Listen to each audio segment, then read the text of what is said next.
Алымкадыр Сабирдинович, sizin gayra qaytып келишиңизге чын жүрөгүмөн кубанып атам мен, айрыкча. Siz бирок өткөндө февраль айында министрликтен түшүп, кылмыш иш козголуп, митингге чыкканда жаныңызда эч ким калбады да. 3 зам министриңиз тең сизге каршы чыкты эмнегедир. Мен сизге мындай сунуш катары айтарым. Администрация президент менен да сүйлөшүп, өкмөт менен сүйлөшүп, командаңызды формировать этсеңиз. Чоң реформага барыш үчүн жетекчинин жанында командасы күчтүү болуш керек. Себеби сиз кеткен күнү сизди баары сатты. Ачыгын айтып коеюн. Туурабы, эмне жашыра турган жери бар. Андыктан мен сизге кааларым. Мына бүгүндөн баштап министр Кудай бурса шайланып калсаңыз, команданы формировать этиңиз. Биз сиздер менен чоң реформага барыш үчүн жаныңызда жөлөк, замдарыңыз, башкалар колдоп туруш керек. Анан испатишке жанагына каршы чыгып турса, иш кетпейт. Алакспай турлачы. Туура айтамбы я? Жооп берип коңуз.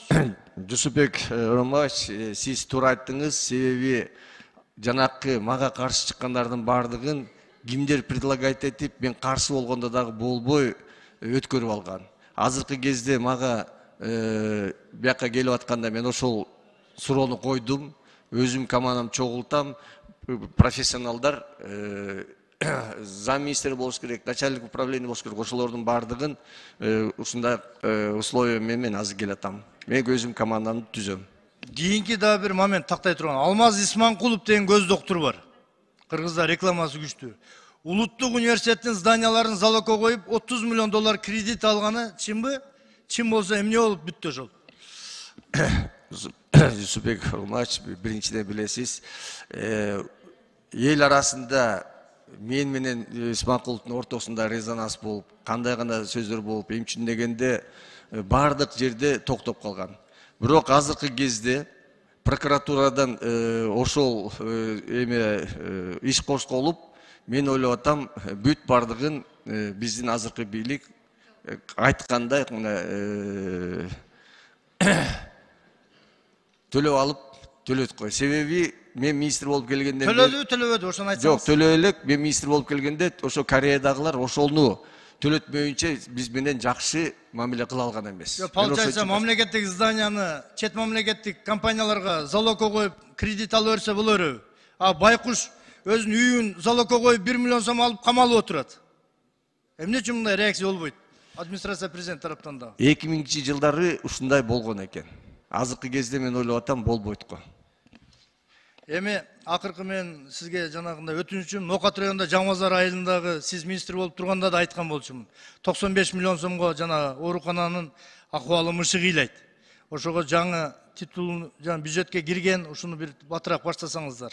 Жана оорукананычы. Андан кийинки суроом Кутнаева Нурия Асылбековна. Сиз министр цифровизация болуп, жана санариптик министр болуп кетип атасыз.